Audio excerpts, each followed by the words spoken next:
여러분 안녕하세요. 네, 여러분 초빈생의 터닝포인터 강사 문근영입니다. 자, 오늘도 면접장 가면서 보는 영상으로 인사드리게 됐습니다. 자, 오늘의 면접 질문 주제는 바로 이겁니다. 노조에 대한 본인의 생각을 이야기해 주시기 바랍니다. 그런데 여기에 조건이 있습니다. 단 공공기관 혹은 공기업 이런 경우를 가정을 해 놓고 질문에 대한 답변을 해 주시는 겁니다. 제가 사기업의 경우는 다른 영상을 또 찍어서 이 이후에 따로 업로드를 해 드릴 수 있도록 하겠습니다. 여러분들이 공공기관이나 공기업 많이 입사를 희망을 하실 텐데, 좀 규모가 있는 공공기관이나 공기업의 경우에는 노조가 별도로 있는 경우가 상당히 많이 있습니다. 그러면 면접장에 노조위원장이라고 하는 그런 사람들이나 아니면 집행부도 같이 인재 채용에 참여를 하는 그런 경우들이 있어요. 그러면 이런 분들이 좀 자주 묻는 질문이 바로 이 노조에 대한 생각을 묻는 것입니다. 그런데 여러분들이 만약에 이 질문을 들었을 때 네, 찬성합니다, 네, 반대합니다, 이런 O냐 X냐 이분법적으로 답변을 해 버리시게 되면 오히려 역효과가 날 수가 있고, 그 반대편에 꼬리 질문이 나올 수가 있습니다. 그래서 이런 질문 같은 경우에는 어떻게 보면 세모 답변이 가장 효과적인 그런 답변이라고 저는 생각을 하는데요.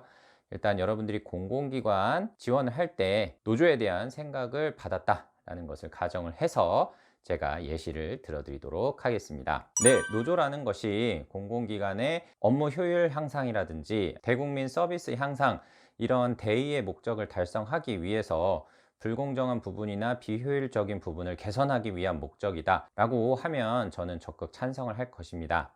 하지만 국민의 공감을 얻지 못하고 자신들의 이익만을 추구를 하는 그런 노조라고 하면 오히려 이런 부분들은 국민들로부터 오히려 지탄을 받을 수 있는 확률이 높아질 것이라고 생각을 합니다. 그래서 공공기관 근로자로서 국민들의 서비스나 복지 향상 이런 부분을 목적으로 하는 그런 노조 활동이라고 하면 적극 지지하고 참여를 할 것이지만, 이와 반대의 경우라고 하면 심사숙고한 뒤에 노조 활동에 참여하도록 하겠습니다. 자, 지금 제가 이런 부분은 O냐 X냐 라는 그런 말보다는 두 개 상황을 모두 다 얘기를 해드렸죠. 그리고 공공기관의 특성을 한번 잘 살펴보셔야 돼요.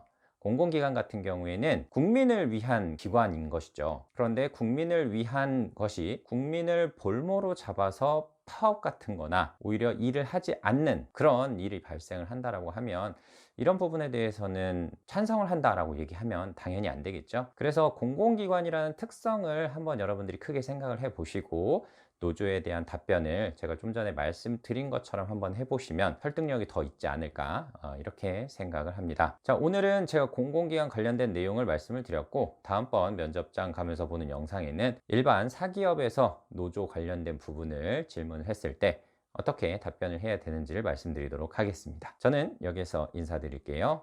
여러분들 저 인생의 터닝포인터 강사 문근영이었습니다. 고맙습니다.